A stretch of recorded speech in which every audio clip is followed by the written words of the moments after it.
இந்த பதிவை முழுமையாக பாருங்கள், மறக்காமல் லைக் பண்ணிவிட்டு உங்கள் நண்பர்களோட பகிர்ந்துக்குங்க. அனைவருக்கும் கோபிநாத்தின் அன்பு வணக்கங்கள் நண்பர்களே.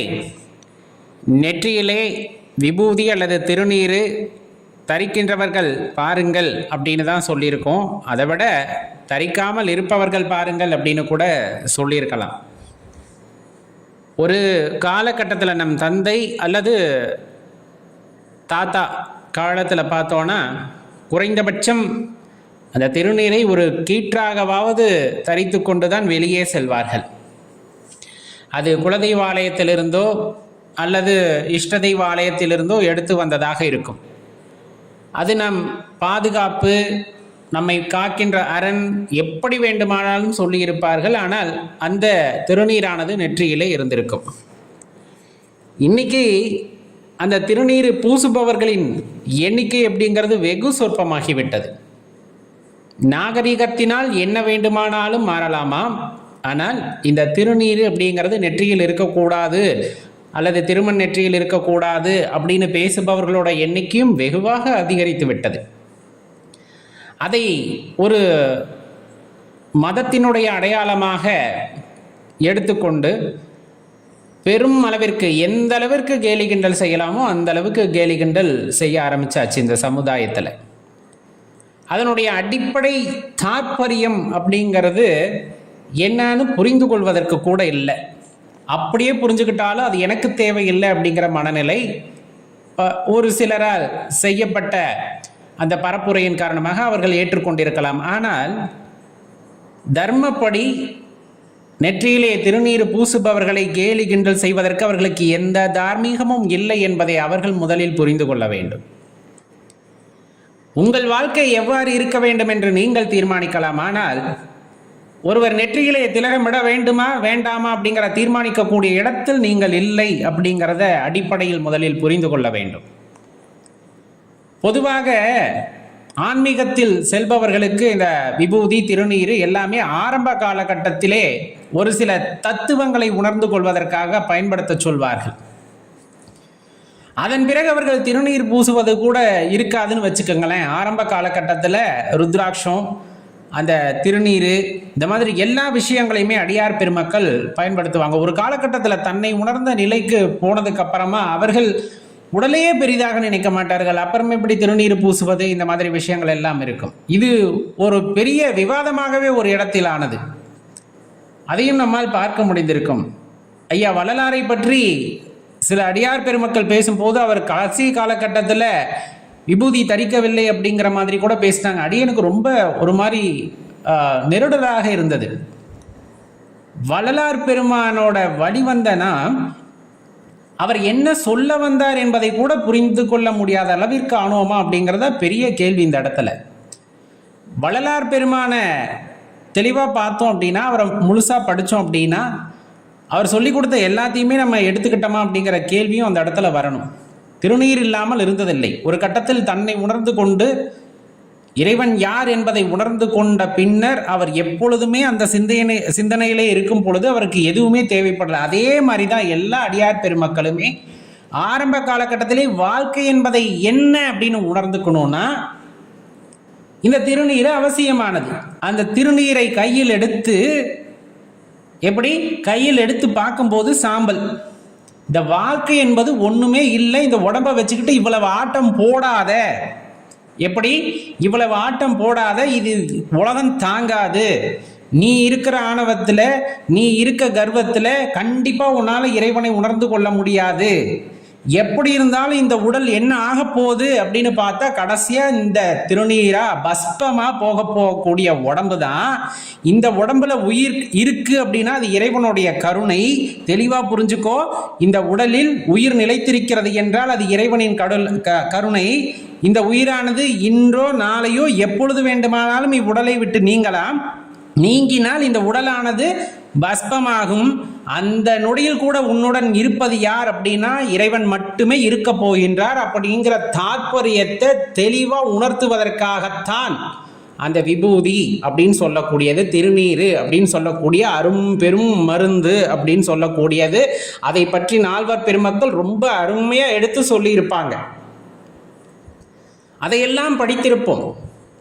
நமக்கு என்ன இங்கே பிரச்சனை ஆயிடுச்சு அப்படின்னா, மேற்கத்திய நாகரிகத்துக்குள்ளே நம்ம போகணும், அவங்க எப்படியெல்லாம் இருக்கிறாங்களோ அப்படி இருக்கணும்னு ஆசைப்படுறவங்க போங்க. ஆனால் தன்னுடைய வாழ்க்கையோட அந்த ஒரு அர்த்தத்தை உணர்ந்து கொள்ள வேண்டும்னு ஆன்மீகத்துக்குள்ளே போகும்போது அவர்கள் பூசுகின்ற திருநீற்றையோ அல்லது அந்த திருமண்ணையோ கேலி செய்யக்கூடிய, கிண்டல் அடிக்கக்கூடிய தார்மீகம் யாருக்கும் இல்லை என்பதை முதலில் புரிந்து கொள்ளுங்கள். அப்படின்னா அந்த பேசுபவர்களை எவ்வளவோ குறை சொல்லலாம், ஆன்மீகத்தில் இருக்கவங்க யாரும் குறை சொல்வதற்கு விரும்பவில்லை. ஏன்? அதை பற்றியெல்லாம் பேசி நேரத்தை செலவு பண்ணுற அளவுக்கு யாருக்கும் நேரம் இல்லை. அடியேன் ஏற்கனவே சொன்ன மாதிரி இறைவன் எழுதி கொடுத்த அந்த நாடகத்தில் நடிச்சுக்கிட்டு இருக்கோம். இன்னும் எவ்வளவு காலம் அப்படின்னு தெரியாது. ஆனால் இருக்கின்ற காலத்திற்குள் இறைவனை உணர்ந்து கொள்ள வேண்டும்னு அடிக்கடி ஞாபகப்படுத்திக்கிறதுக்காக அடியார் பெருமக்கள் திருநீரை பூசிக்கொள்கிறார்கள். இறைவனின் அந்த பிரசாதமாக ஒவ்வொரு முறை நெற்றியில் பூசும் போதும், உடல் அங்கங்கள் எல்லாம் பூசும் பொழுதும், பஸ்மமாக கூடிய இந்த உடம்பிலே இந்த உயிர் இருக்கும் பட்சத்திலே, எப்படி இருக்கும் பட்சத்திலே எவ்வளவு நாள் இருக்கிறது என்று தெரியாது, ஆனால் இருக்கின்ற அந்த பொழுதுக்குள்ளே நான் உன்னை உணர்ந்து விட வேண்டும், உன்னை சரணடைந்து விட வேண்டும் என்ற தாற்பயத்தை மனதுக்குள்ளே அசை போட்டு அந்த இறைவனை நோக்கிய பயணத்தில் இருக்கின்ற ஆன்மீக பெரியவர்களை பற்றி எடுத்து பேசக்கூடிய அளவிற்கு நாம் மறந்து விட்டோமா அப்படிங்கிறது மனதில் எண்ணி பாருங்கள். எவ்வளவு வேண்டுமானாலும் பேசலாம், தவறில்லை. ஆனால் உள்ளர்த்தத்தோடு பேச வேண்டும்.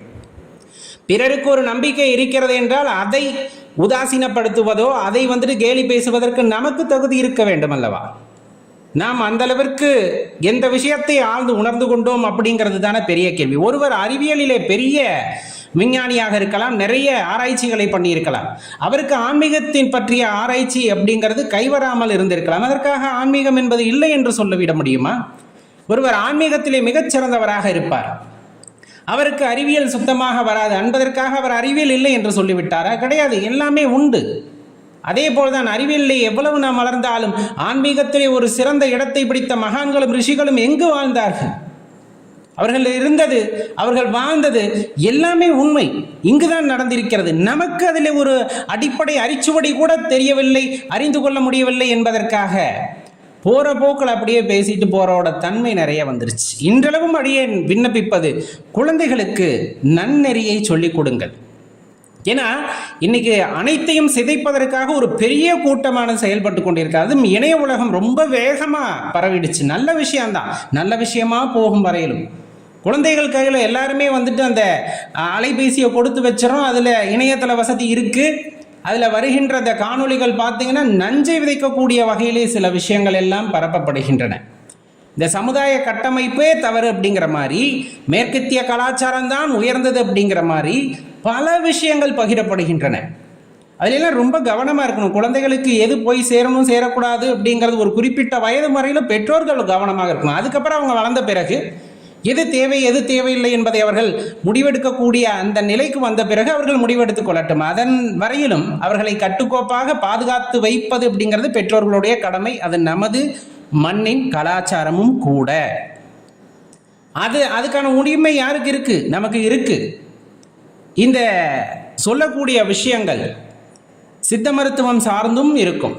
சில சித்த மருத்துவர்களை கேட்டால் அந்த விபூதி அப்படிங்கிறது, அந்த திருநீரோட முக்கியத்துவத்தை பற்றி எடுத்து சொல்லுவாங்க. இன்னும் நிறைய விஷயங்கள் பொதிந்து கிடைக்கிறதா. நான் அடிப்படை விஷயமாக ஆன்மீகத்திலேயே குறிப்பிடப்படுவது இந்த பஸ்பம் அப்படின்னு சொல்லக்கூடியது. நிலையில்லாத வாழ்க்கை அப்படிங்கிறத உணர்ந்து கொள்வதற்காக இந்த திருநீரை பற்றி எடுத்து சொல்லியிருப்பார்கள். அடிப்படையில் புரிஞ்சுக்குங்க, குழந்தைகளுக்கு சின்ன வயசுல இருந்தே அந்த திருநீர் அப்படிங்கிறது எதுக்குன்னு சொல்லி கொடுத்து வளர்க்கணும். ஏன்னா நிறைய புரிதல் இல்லாமல் இருக்கிறது. சிவன் சொத்து குலநாசம் அப்படின்னு ஒரு பழமொழி கேள்விப்பட்டிருப்போம். அதுக்காக சிவாலயத்திலிருந்து கூட அந்த திருநீரை எடுத்து வராதீர்கள் அப்படிங்கிற அளவுக்கு தான் நம்ம வளர்க்கப்பட்டிருக்கோம். ஆனால் அதோட உண்மையான தாற்பயம் என்ன? சிவாலயத்திலே கொடுக்கப்படுகின்ற திருநீர் என்பது அரும்பெரும் மருந்து. மீண்டும் மீண்டும் நமக்கு உரைப்பது அதுதான். வாழ்க்கை நிலையற்றது, வாழும் பொழுது சந்தோஷமாக வாழ்ந்துவிடு, பிறரை துன்பப்படுத்தி விடாதே, பிறரை காயப்படுத்தி விடாதே, உனக்கு உன் இன்பம் பெரிதென்றால் பிறரை மதிக்காமல் இன்பம் உங்களுக்கு கிடைக்கிறது என்றால் அந்த இன்பமானதும் தேவைப்படாது. உனக்குள் இருக்கின்ற இன்பத்தை, அந்த பேரின்பத்தை நீ உணர்ந்து கொண்டாயினில் இந்த பஸ்பமாக மாறுவதற்கு முன் என்னை உன்னுள் காணுகின்றாய் என்னும் பொழுது என்னுள் நீ இரண்டர கலந்து விட முடியும் என்பதைத்தான் தாற்பயமாக அது உரைக்கிறது. இறைவன் எடுத்து கூறுவதை நமக்கு உரைக்கிறது.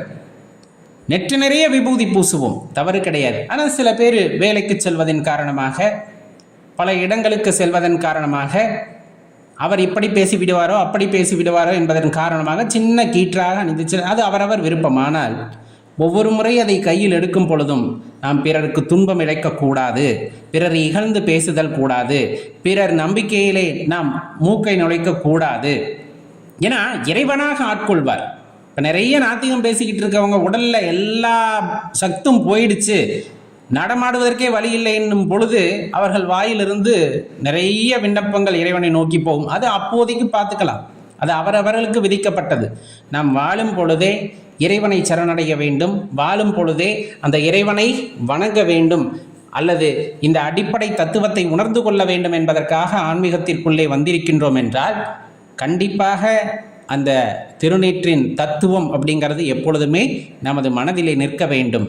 வாழ்கின்ற பொழுதும் சரி, வாழ்ந்த பின்னும் சரி, பிற உயிர்களுக்கு ஒரு உதவக்கூடிய ஆன்மாவாக இது இருந்திருக்க வேண்டுமே தவிர பிறர் மனதை புண்படுத்தக்கூடிய வகையிலான ஆன்மாவாக இருந்திருக்கக்கூடாது. அதுதான் வாழ்ந்ததற்கு ஒரு அர்த்தமாக இருக்கும். இன்னொரு பிறவி இருக்குது இல்லை, இந்த பிறப்பு இருப்பு சூழல் இந்த மாதிரி நிறைய விஷயங்கள் சொல்லப்பட்டாலும் வாழ்கின்ற இந்த நொடி உண்மை, வாழ்கின்ற இந்த நொடி உண்மை, வாழ்கின்ற பொழுது பிறரை மகிழ்வாக வைத்துக்கொள்வதற்கு, பிற ஆத்மாவை ரொம்ப சந்தோஷமாக வைத்துக்கொள்வதற்கு என்ன வகையோ வழியோ அதை தேட வேண்டுமே தவிர பிறரை நோகடித்து விடக்கூடாது. அப்போ திருநீரோட தத்துவத்தை முழுமையாக புரிந்து கொண்டு நெற்றியிலே அணிந்து கொள்வோம், உடல் அங்கங்களிலே அணிந்து கொள்வோம். கண்டிப்பாக இறைவனுடைய அருட்பார்வை, அந்த திருவருள் கருணை அப்படிங்கிறது கிடைக்கப்பெறும். அவ்வாறு கிடைக்கும் பொழுது அனைவருமே ஆனந்தத்தில் இருப்பார்கள் என்பதில் மாற்று கருத்தில்லை. சிவாய நம.